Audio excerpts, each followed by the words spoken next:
आपका चैप्टर है असमिकाएं। तो आपने समीकरणों एवं सर्वसमताओं के बारे में जाना है। समीकरण के अंतर्गत समता का चिन्ह अंतर्विष्ट होता है, अर्थात समीकरण में दो पक्ष होते हैं। ठीक इसी प्रकार से सर्वसमिका में भी दो पक्ष होते हैं जहाँ पर समता का चिन्ह अंतर्विष्ट होता है, परंतु दोनों में अंतर क्या होता है? समीकरण के उतने हल होते हैं वह जितनी घात का होता है, अर्थात जितनी घात का समीकरण होगा उतने ही उसके मूल प्राप्त होते हैं। परंतु सर्वसमिका के अंतर्गत असंख्य हल प्राप्त होते हैं, जैसे sine square theta plus cos square theta equal 1। तो यह समीकरण न होकर के क्या है? सर्वसमिका है, आइडेंटिटीज है। तो यह अंतर सर्वसमिका एवं समीकरण में आप भली प्रकार से जानते हैं। अब जानते हैं असमिकाओं के बारे में। असमिकाओं के अंतर्गत लेस देन छोटा है, ग्रेटर देन बड़ा है, लेस देन और इक्वल छोटा अथवा बराबर है, ग्रेटर देन और इक्वल बड़ा अथवा बराबर है, इन चार चिन्हों में से कम एक चिन्ह अवश्य अंतर्विष्ट होता है। जब एक चिन्ह अंतर्विष्ट होता है तब उसे असमिका, जब दो चिन्ह एक साथ आ जाते हैं तब उसे द्वि असमिका के नाम से जाना जाता है। असमिकाओं को दो भागों में बांट दिया गया है, जिसमें से एक कहलाती है संख्यांक, दूसरी कहलाती है शाब्दिक अथवा चरांक। संख्यांक असमिका क्या है? इसके अंतर्गत किन्हीं भी दो वास्तविक संख्याओं को लिया जाए तो ये हम पहले से जानते हैं ट्राइकोटोमी नियम के अनुसार, किन्हीं भी दो वास्तविक संख्याओं के मध्य सदैव लेस देन अथवा ग्रेटर देन का चिन्ह अंतर्विष्ट होता है। ऐसी किन्हीं भी दो वास्तविक संख्याओं का अस्तित्व नहीं है जो भिन्न है, तो उनके मध्य या तो लेस देन या ग्रेटर देन चिन्ह अवश्य आएगा। यही ट्राइकोटोमी नियम होता है। तीन चिन्हों में से कोई एक चिन्ह दो संख्याओं के मध्य हमेशा रहता है, या तो इक्वल हो सकती है, या कोई छोटी बड़ी, या कोई बड़ी कोई छोटी हो सकती है। तो जब उसके अंतर्गत चर राशि अंतर्विष्ट नहीं हो, केवल दो अचर राशियां होती हैं, तब उसको कहते हैं संख्यांक असमिका। क्लियर? इसके बाद दूसरा भाग है शाब्दिक अथवा चरांक असमिका। इसके अंतर्गत कम से कम एक चर राशि अनिवार्यतः समाविष्ट होनी चाहिए। वो चर राशि x, y, z कुछ भी हो सकती है। अगर एक चर राशि अंतर्विष्ट है तो एक चरीय असमिका, दो चर राशि है तो द्विचरीय असमिका। चर राशि की अधिकतम घात एक है तब रैखिक असमिका, दो घात है तब उसे हम द्विघातीय असमिका घात के आधार पर, जिस प्रकार से हम समीकरणों को वर्गीकरण करते हैं ठीक उसी प्रकार से असमिकाओं का भी वर्गीकरण कर दिया जाता है।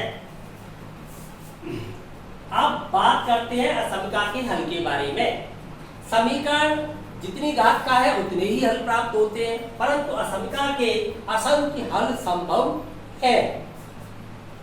चर राशि के जिन मानों से कथन सत्य बन जाता है, दिया गया कथन सत्य बन जाए चर के जिन मानों से, चर के उन सभी मानों का समुच्चय असमिका का हल समुच्चय कहलाता है।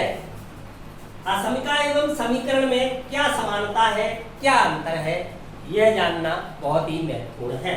जानते हैं।